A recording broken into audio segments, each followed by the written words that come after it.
and welcome back to my crafting channel. This is the place where we paint, sew and do all things DIY. So hit that subscribe button and let's get crafting. Today we are going to make this gorgeous brooch using felt fabric and beads.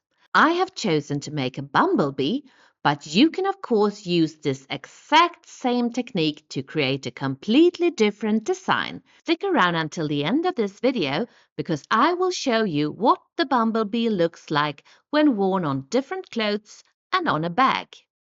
For today's project, we will need beads in various colors, thread that matches your beads, felt fabric, a sewing needle, regular pins, a brooch pin, scissors, a pen, and paper. A quick tip: if your beads have very tiny holes, you might need to use a special beading needle.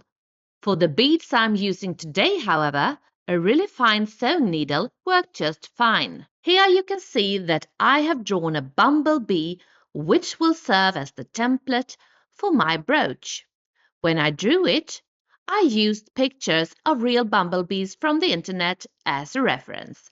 You can draw any motif you like, but if you want to make the same bumblebee as I did, here are the main dimensions. The bee is 5.2 centimeters from head to tail, and at its widest point, it is 5.5 centimeters or roughly 2.2 inches wide. I have listed a very detailed breakdown of all the measurements for the head, wings and body segments in the video description box below, in both centimeters and inches. Be sure to check that out if you want to replicate this exact shape step by step. I take my template and place it on a double layer of felt fabric. By doing this, I cut two identical bumblebees in felt simultaneously. One of these will become the back of the brooch where I will attach the pin. The other piece will be the front of the brooch, which we will decorate with beads. To know exactly where to place the beads, I am sketching the contours of the bee's head, wings and body onto the piece that will be the front. I'll start with the piece of the felt that will be the back of the brooch. I sew the brooch pin securely right in the middle. Now I'll put this piece aside for a moment. It's time to start attaching the beads to the front piece.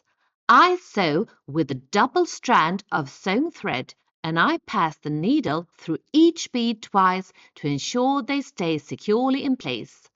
I know it can be difficult to see exactly what I'm doing when working with such tiny beads, so I have filmed a short clip showing the same technique using larger beads so you can see it clearly.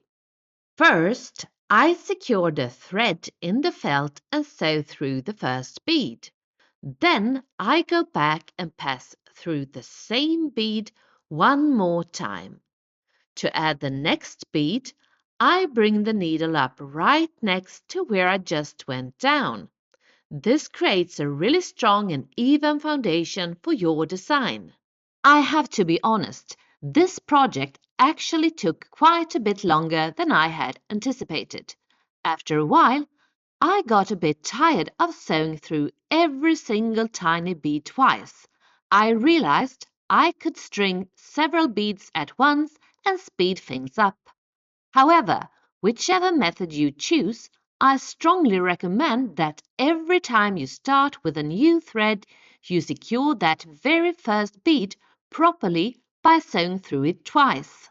As you can see, I'm leaving a small edge of the felt around the entire brooch free of beads. This is important because I need that space to sew the two felt pieces together later. Now I place the front and back pieces of the brooch together using two pins to hold them in place. I then continue sewing beads around the very edge of the brooch. By doing this stitching on the edge, the front and back of the brooch are sewn together automatically, creating a neat finish. And just like that, the bumblebee is finished. It's time to see the final result.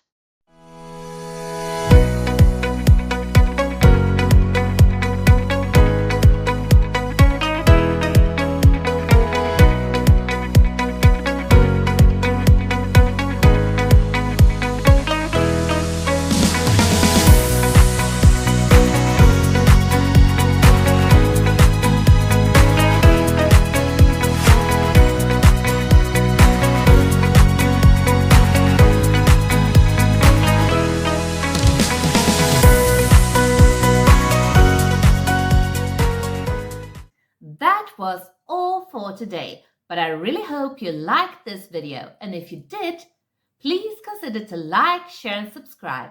And don't forget to click that notification bell so you don't miss any upcoming content on my channel. But for now, bye! Have fun crafting!